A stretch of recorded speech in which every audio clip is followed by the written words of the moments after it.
चंद साहब, कैसे होगा ये सब कुछ? आप लोगों का सुना है इलेक्शन तो मिलजुल के अब बाई इलेक्शन लड़ने पर इत्तेफाक हुए। चार्टर ऑफ इकोनॉमी जो है वो कैसे होनी चाहिए और हो सकती है? बिस्मिल्लाहिर्रहमानिर्रहीम। देखिए आदिल भाई, मेरे ख्याल में तो जो चार्टर ऑफ इकॉनमी के ऊपर इससे पहले भी जब अपोजिशन थी ये मौजूदा, उस वक्त भी पीटीआई की हुकूमत को कहा गया था। ऑन द रिकॉर्ड है वो चीज़ें। जरदारी साहब ने भी कहा, मियाँ शहबाज शरीफ साहब ने भी कहा। 3.5 साल 4 साल उस वक्त तो हुकूमत थी, उस वक्त मेरे ख्याल में हुकूमत को पहल करनी चाहिए थी। कभी भी मज़ाकरात हों, हमेशा हुकूमतें पहल करती हैं, किसी की भी हुकूमत हो। तो अब भी शहबाज शरीफ साहब ने अगर कहा है या उन्होंने बार बार दावत दी है तो ये बहुत अच्छी बात है मुल्क के लिए, क्योंकि ये बड़ी सीधी सी बात है, इसमें तो कोई रॉकेट साइंस नहीं है। पॉलिटिकल स्टेबिलिटी से सारी स्टेबिलिटीज आएंगी।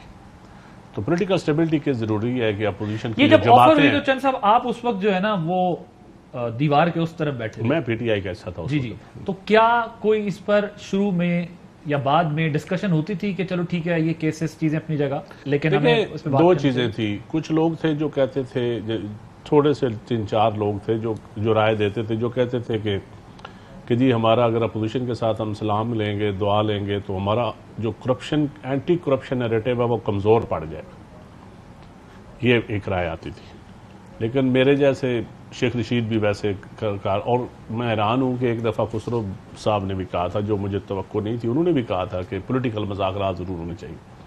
बाद में वक्तन फ़वक्तन हुए भी मज़ाकरात, लेकिन असल मज़ाकरात होते हैं जो पार्टी हेड्स के लेवल पे हों, जिसको हेड्स की फुली आशीर्वाद हो, जो कौम को नज़र आए। देखिए, कुछ कॉस्मेटिक चीज़ें होती हैं जो कौम को भी आपने ना हौसला होप देने के लिए, इदारों को, आवाम को, आपके जो इंडिकेटर, इकनॉमिक इंडिकेटर के लिए बहुत ज़रूरी होता है कि आप जब सामने मिल के बैठ ही जाते हैं खाली एक कप ऑफ टी के ऊपर ही, तो देख ले मुल्क के अंदर अचानक हवा तब्दील हो जाती है। उन्होंने तो इस हद तक खान साहब ने फैसला किया ना कि आपके साथ नहीं बैठना, कि वो इतने कन्विंस थे कि उनको वोट ऑफ नो कॉन्फिडेंस से पहले भी ऑफर्स की गई कि किसी तरह बैठ के कोई बात कर लें। इलेक्शन की तरफ तो जाया उन्होंने जाए। कहा नहीं, मैं ये दोनों देखो, पार्टी उनका करप्ट है, मैं एतमाद इनके था, साथ नहीं बैठ उनका सकता। एतमाद था और कुछ मेरे ख्याल है एतमाद दिलवाया गया था। तो ये चीज़ें ऐसी थी कि जो मैं समझता हूँ जो गलत थी। खान साहब को मैं तो बार बार, सच्ची बात है, हमेशा कहता हूँ, अब भी कहूँगा कि बंद गली में पॉलिटिकल लीडर को नहीं जाना चाहिए।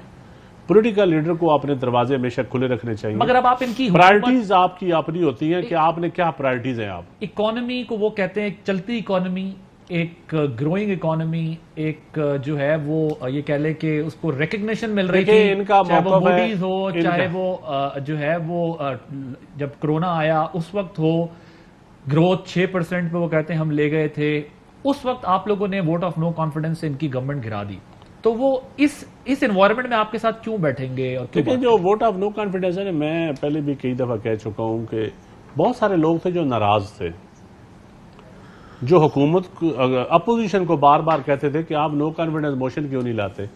और अपोजिशन पीडीएम का मौक़िफ़ था इस्तीफे देने का, और लेकिन पीपल पार्टी का मौक़िफ़ बड़ा वाज़ह था कि हम आइनी रास्ता इख्तियार करेंगे। पहले दिन से बिलावल साहब ने कहा कि आइनी रास्ता इख्तियार किया जाएगा।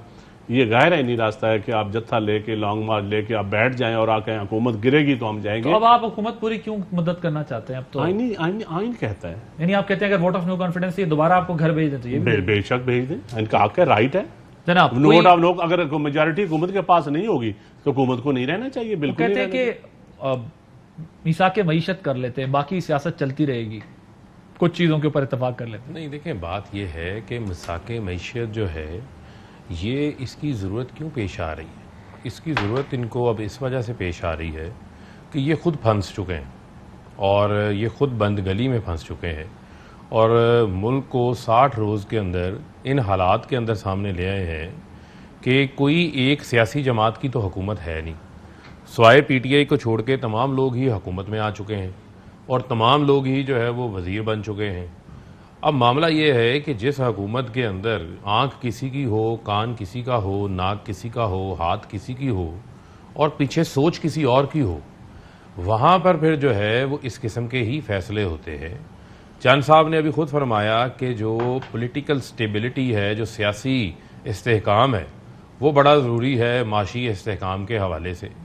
तो उसका बुनियादी हल ये है कि आप कहते हैं जी कि माशी डायलॉग करना है, कर लेते हैं माशी डायलॉग, लेकिन पहले जो है वो पाकिस्तान की आवाम के पास चले, उनसे फ्रेश मैंडेट लेकर आएँ उनको मुंतखब करने दें, अपना वजीर आज़म, अपना वजीर आला, उनको मुंतखब करने दें। अब मामला ये है कि आपने राजा रियाज जो है उनको आपने बना दिया है अपोजिशन लीडर, जिन्होंने लेनी है टिकट नवाज शरीफ से अगला इलेक्शन लड़ने की, और अब उनका वोट भी शुमार नहीं हो रहा। तो जब वो अपोजिशन लीडर बन गए, वो बैठ के आप मेंबर्स भी अपॉइंट कर रहे हैं इलेक्शन कमीशन के अपनी मर्जी के। एक तकरीर मुझे उठा के दिखा दें, ये जितने गए थे ये कहते थे ना महंगाई हो गई। अब महंगाई नहीं हुई, अब महंगाई का तूफान आ गया है और गरीब आदमी का ब्लड बाथ कर दिया गया है। ये इमरान खान जो थे, जो महंगाई का सुपर साइकिल आया हुआ था, उसके आगे बंद तो इमरान खान ने बांधा हुआ था।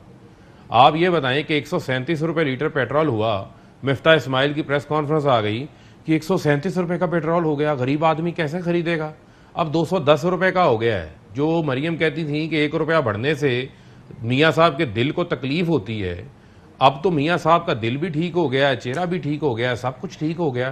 खुदा खौफी करें, 60 रुपये आपने एक हफ्ते में पेट्रोल बढ़ा दिया। मुझे तो वो नदीम अफजल चंद याद है कि जो कैबिनेट में बैठ के आम आदमी की बात किया करता था, आज वो नदीम अफजल चंद जो है वो कह रहा है कि इस हुकूमत को 5 साल जो है वो पूरे करने दें। ये मांगे तांगे की हुकूमत को जो है वो आप छोड़ें। ये बोझ जो है वो आपको भी, ये बोझ जो है वो चैन साहब भी उठा रहे हैं, इनके हल्के में भी उठा रहे हैं। आज किसान, आज किसान एक सादा सी बात है ना आतिल अब्बास, सादा सी बात देखें। आज डीजल की कीमतें, पेट्रोल की कीमतें बढ़ गई, गैस की कीमतें बढ़ गई। आज आपकी जो है वो खाद अवेलेबल नहीं है किसान को। आज नहरों में पानी मौजूद नहीं है। आपने जो बिजली की बार बार बात कर रहे थे, कहते हैं जी पुरानी हुकूमतों ने महंगे इंपोर्टेड कोयले के प्लांट्स लगाए। किसने लगाए? शहबाज शरीफ ने लगाए, मैंने तो नहीं लगाए थे। महंगा कोयला लेके कहते मुल्क में कोयला मौजूद था, डैम्स नहीं बने। तरजीहात किसने ठीक करनी थी मुल्क की?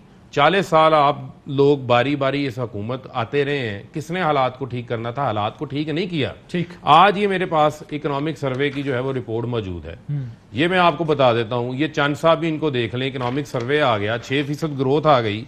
आपका तामीराती शोबा 3.1% ग्रोथ, बिजली आपने 7.9% ग्रोथ की। 1 मिनट दे दें, 1 मिनट। उसके बाद आपकी जो कंस्ट्रक्शन सेक्टर में सरमायाकारी 49% आपकी बढ़ी। आपका आईटी का सेक्टर जो है वो 11.5% आपका बढ़ा। ठीक, आपकी एक्सपोर्ट्स में 29% इजाफा हुआ। आपकी 6.5% खिदमात के शोबे में इजाफा, इंडस्ट्री के शोबे में 7% इजाफा। आप मुझे ये बताएं कि जब मईशत अच्छी खासी चल रही थी तो क्या जरूरत पड़ी थी कि आप एक अमेरिकी साजिश के पीछे आ गए, रजीम चेंज किया। इसका जवाब मैं लेता हूं, लेकिन भारत सस्ता तेल ले रहा है रशिया से। मैं चंद साहब को कहता हूं समझदार आदमी है, यही मशवरा उनको दे दें, बल्कि बिलावल साहब को मशवरा दे दें कि रशियन वजीर खारजा को फोन करें, जिनके नाना ने जो है वो अमेरिका के अंदर करारदादे फाड़ के आगे थे। आज आप लोग डर रहे हैं। आप आज रशिया को फोन करें, उन्हें कहिए हमसे बातचीत करें, भारत को सस्ता तेल दे रहे हैं, पाकिस्तान का फायदा करें, पाकिस्तान को सस्ता तेल दें। अहम तरीन खबरें अब एक क्लिक की दूरी पर। हर लम्हा बाखबर रहने के लिए सब्सक्राइब करें हमारा YouTube चैनल। अपने मोबाइल फोन से मुल्की और बैनुल-अक़वामी अहम खबरों तक रसाई के लिए डाउनलोड कीजिए मोबाइल ऐप। बावसूख ज़राए से मुसद्दिका खबरों, तज्ज़ियों और तबसरों से मुस्तफीद होने के लिए विजिट कीजिए पाकिस्तान की सबसे बड़ी न्यूज वेबसाइट। ARY न्यूज पहुंचा रहा है खबरें सबसे पहले आप तक, ताकि आप रहें हर लम्हा बाखबर।